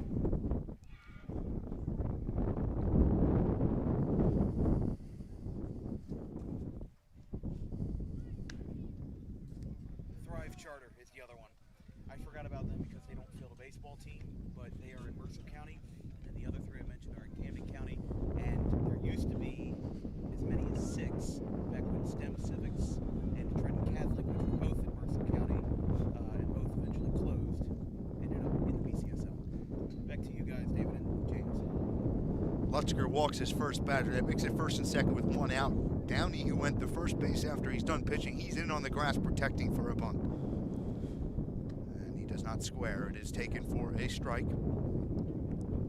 It's always interesting to see different players at this level in high school be able to pitch 3 1/3 and then go right over to first base. Not something you get to see if you only watch the major leagues. You never see that. Something pretty cool. Downey will shift back to the normal depth behind the runner at first base. 1-1 count, 1 down, first and second. Bordontown again with more runners on base. They've had runners in all 4 innings, just have not been able to scratch anything across. But maybe with the new pitcher Lutzker in, they can. Back picked him. Got him. Wow. You don't see many catchers at the high school level be able to do that. I've seen it maybe once in live person, and that was the catcher for Governor Livingston, blanking on the name there. But Liam Valit, he just back-picked him at second base. What a throw from the Division I commit. As we mentioned, Northern Burlington, they have been able to do it all over the place in these first 2 games. That's an incredible play right there. That throw was on the money. Could not have ran down there and placed that ball in a better spot. Beautiful throw.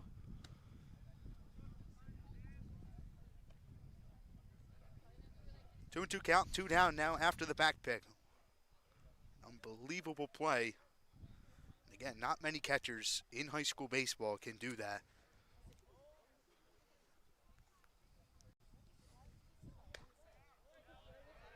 Two strikes now, sorry.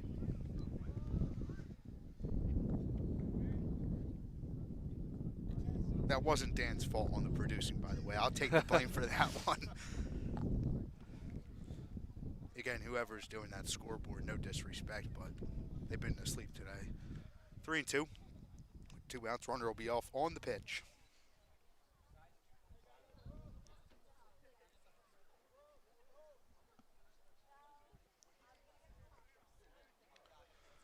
So Valit, the commit to Fordham up in the Bronx, they're getting a good one. Swing and a miss. So Lutzker, with the help from his catcher Valit with the back pick, he gets out of another jam. So 4 straight innings for Bordentown. They've had runners reach and have not been able to scratch across. The Greyhounds lead at 10-0 with the bottom half of the lineup coming up.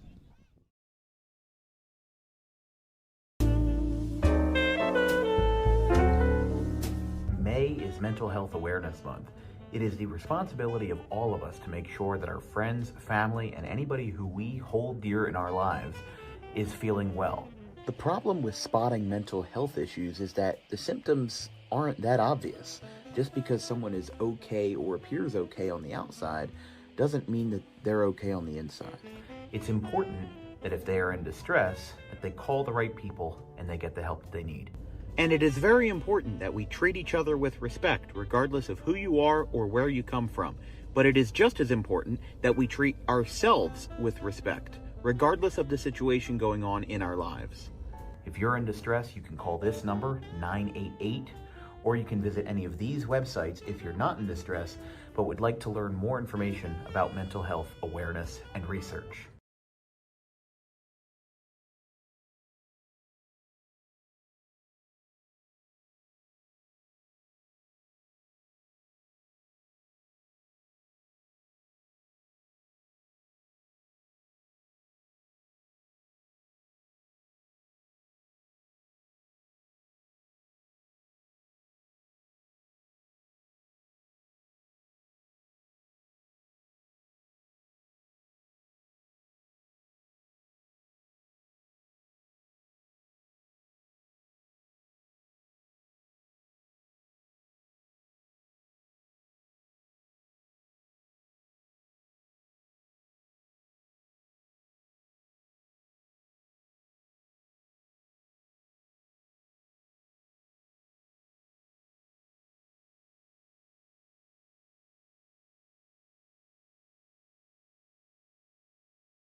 Scotties, it's going to be Luke Harris. Last season, just 6 innings and a 7 ERA. He struck out 4. Walks were a little high in those 6 innings with 10.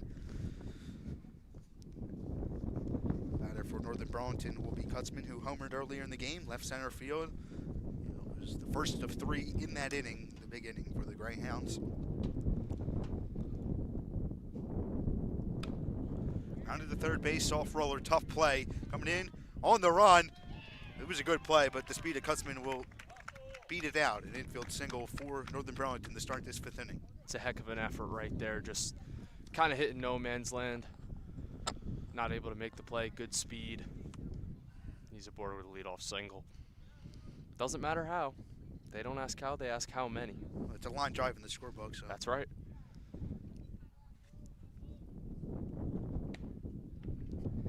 Missed on the inside corner, according to the home plate umpire.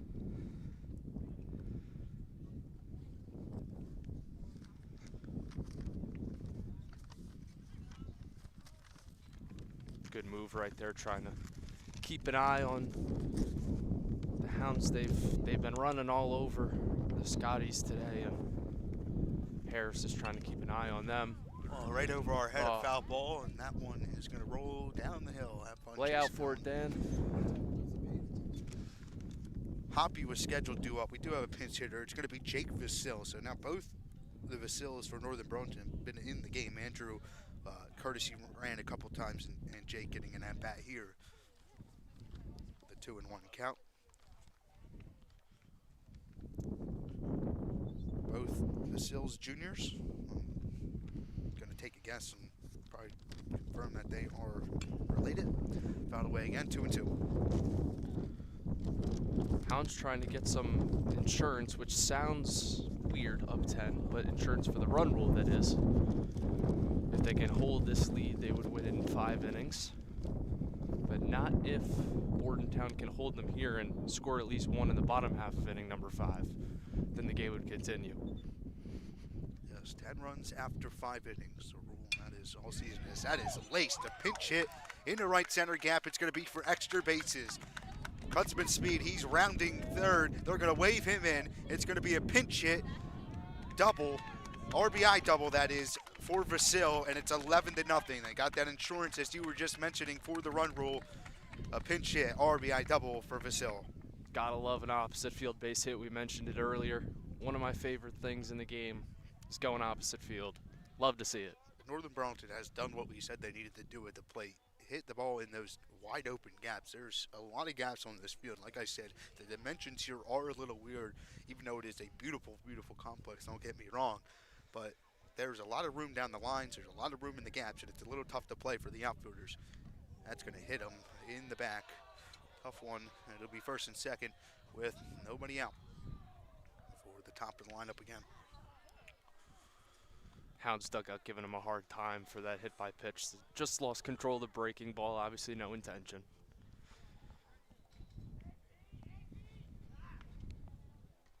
Wallowak will hit again here. Homer now at the right center field in his last at bat to the farthest part of this field, as we mentioned.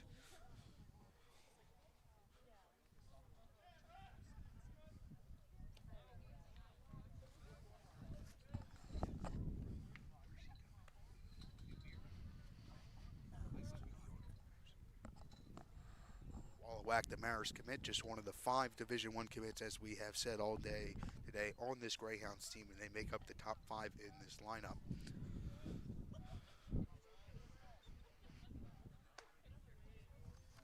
All of them have played well today. And we mentioned it a few times that everybody in this lineup, 1 through 9, was going to have to contribute, and they've done just that. 11 runs and not even 5 full innings so far. It's 18 runs on the season in just 2 games. Not even 2 games. Fouled away 2-1. So just running down those top 5 where they're committed. Wallowak is Morris, Marquetti is Rutgers, Valit is Fordham, Downey, Villanova, and Gilligo Wagner. So they are, as we mentioned, Rutgers has done a solid job recruiting in the South Jersey area in the last couple of years, and 2 guys getting playing time. As I said, Radbill had his best start and his best outing of the year the other day against Delaware, and Wiltsey at the beginning of the season. Wiltsey scored on a ground ball to second base against Charleston. It was pretty impressive. He's a speedster and nothing. I mean, like Dan going to Audubon, he's seen that for years and years. 3-1 count on Wallowak. First and second with nobody out in an 11-0 game here in the top of the fifth. That is hit well. Center field again, going back on it. It's in the ballpark, and it'll be called for out 2. Vasil will tag. It'll be first and third with 2 outs. That was right up against the wall, and Wallowak almost had his second home run of the day, but instead it'll be a long fly out. Hey, hit it to the deepest part of the ballpark. It's just wrong place, wrong time, but a very nice swing from Wallowak, and just catches an unlucky break, but he's got a homer already this evening, so, and an 11-run lead at that. 2 outs, first and third, and Northern Burlington will be 3 outs away from the mercy rule when they retake the field.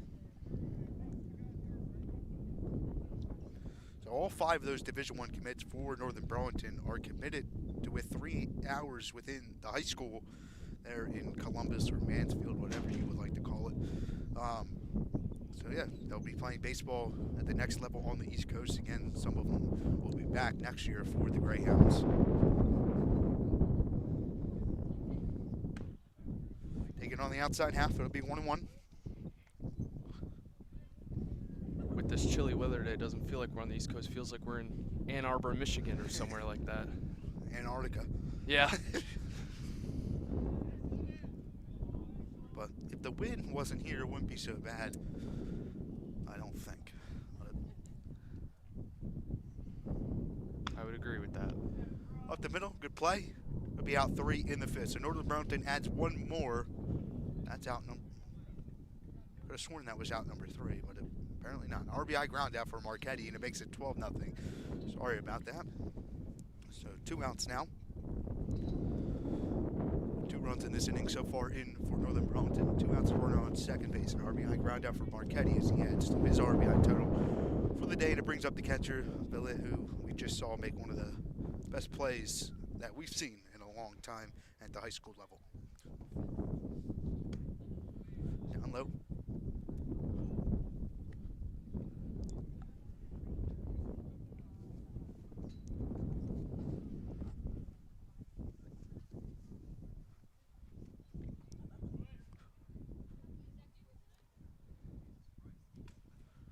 Block. It's a great play back there. Love the effort. Doesn't matter what the score is. Doesn't matter what the temperature is outside. Doesn't matter what the situation is. They're showing heart, and I respect it. Yeah, I like teams that play until the final out, no matter the score. You see at this high school level, sometimes you get teams that you can tell maybe don't want to be there, to put it blunt, or give up when things aren't going their way. But Bordentown, I'll give them respect. They have continued to battle today in this cold weather at that. So we're going to miss. It's 2-2. It's a good pitch. He's got the velocity. Just got to keep the control and the location, which he did right there to blow that fastball by him. Good pitch. Harris trying to get the final out. It's been a little struggle today to get the final out of the inning for the Scotties. Not last inning, 2-2. Kept it in front, but it bounces towards the dugout and will allow the runner to move up. Bartlett, who was hit by a pitch, it's 3-2 on the lit with 2 down.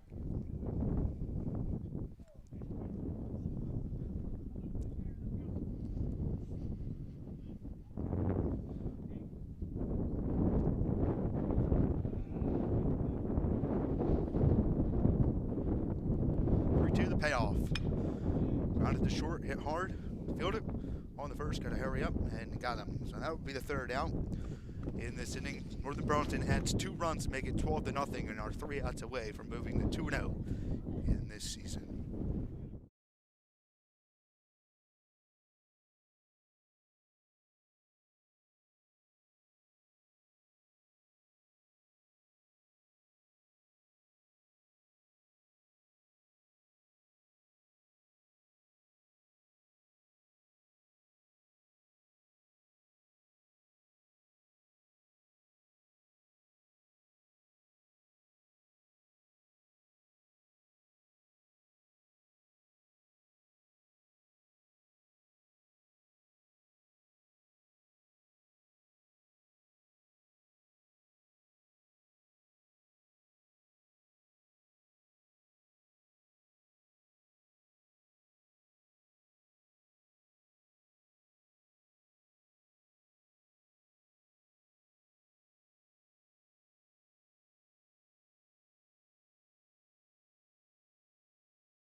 Back here at Bordentown, bottom of the fifth, 12-0. 3 more outs for the Greyhounds, and that will move them to 2-0.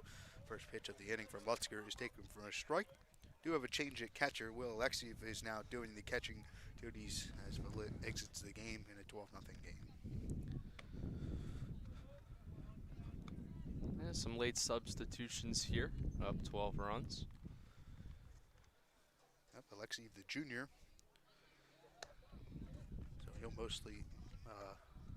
mostly have the duties next year once Valit moves on and goes to play baseball at the next level.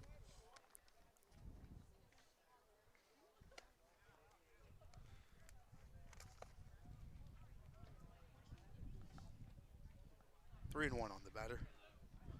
That one just missed. And a leadoff walk for Bordentown.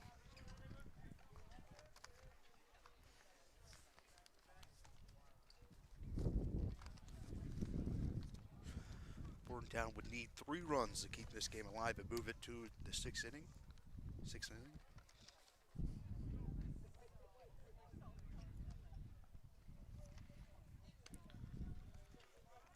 Lutzker struggling to find the zone here in the fifth.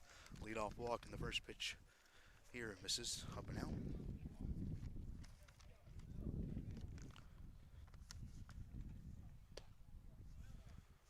Up again.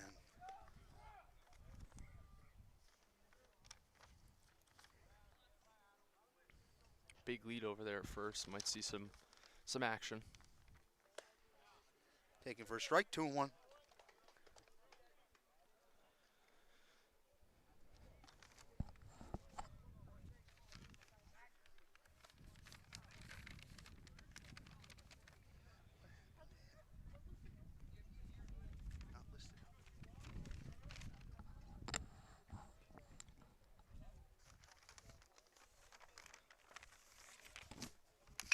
Grounded to third base, Marchetti there. Chance for a double play. Got the runner at first. It'll be a fielder's choice, 5-4.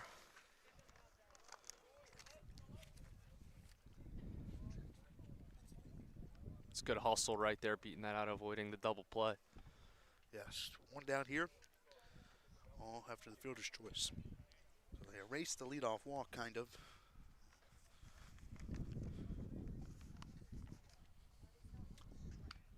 Again, this is now the 5th straight inning where Bordentown has gotten a runner on base. They just haven't got a runner across home plate. Northern Burlington pitchers Downey and Lutzker have been able to work. They work themselves in the trouble and they work themselves out. That's what you can ask for if you're going to have runners on base. That's right. They don't.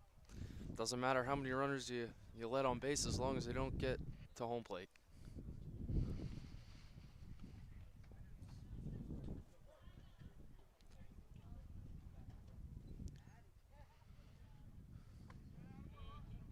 Curveball just missed.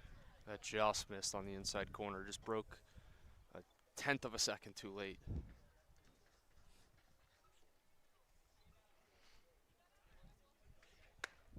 Up high, 2-1. Highlighting some of our next broadcasts on Dan Wilkins Broadcasting. Patrick and Henry of Virginia and RCSJ Gloucester softball will be on Sunday. It's the number 3 and number 2 JUCO Division 3 team or D3 teams nationally. And then Pennsauken, as that one, grounded to third. It's fair. Marchetti fields it and throws to first to Downey. A good play. Really hard throw from the Rutgers commit over to first base. Downey 2 down with runner on second. That was Brooks Robinson like over there at the hot corner. Very nice stuff. So yeah, RCSJ Gloucester softball on Sunday. And then Monday will be Moore High School baseball, Pennsauken and Gloucester. It's the first round of the Camden County tournament.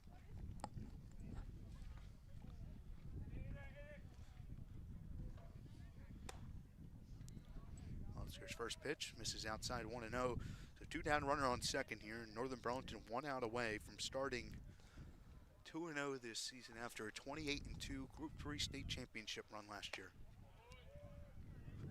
Great pitch.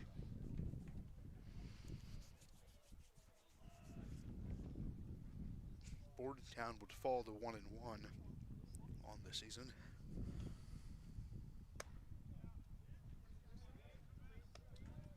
Just missed.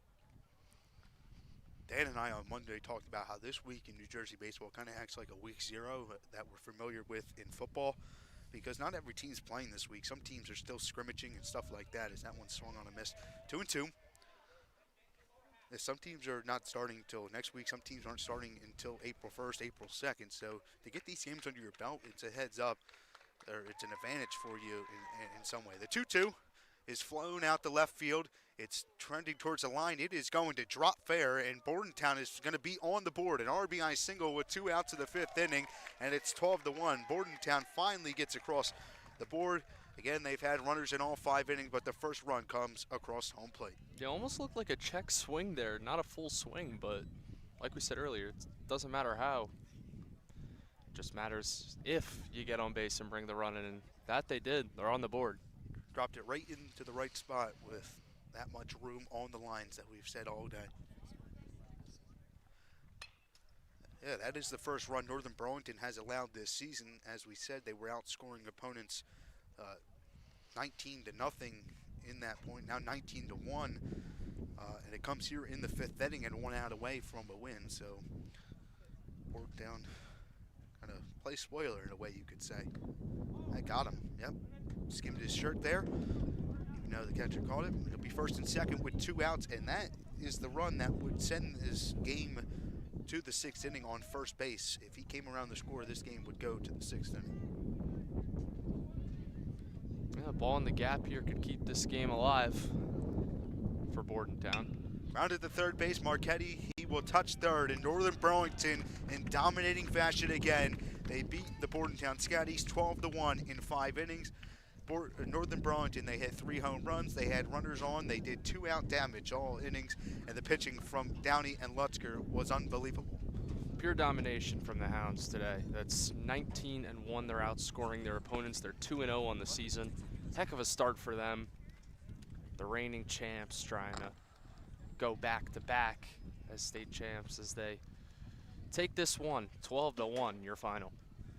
Yeah, Bordentown, again, it wasn't their best effort today, or I shouldn't say it wasn't their best effort. They gave effort. It wasn't their best performance, I should say. Today they had runners in all 5 innings but didn't get on the board until they were down to their final out. They did have more runners left on base in that final inning. But against a dominant team in Northern Burlington, Bordentown cannot hang their heads on this. They got to move on and move on to the next game. They're not going to see this team the rest of the year unless they were to meet in a Diamond Classic game at that point. Bordentown's next game will be on Monday at Florence. They will not return home to April 7th, and Northern Burlington's next game will be against Siddaminton. But Northern Burlington looks really good in these first 2 games after a Group 3 state championship run. Doesn't look like they lost a step.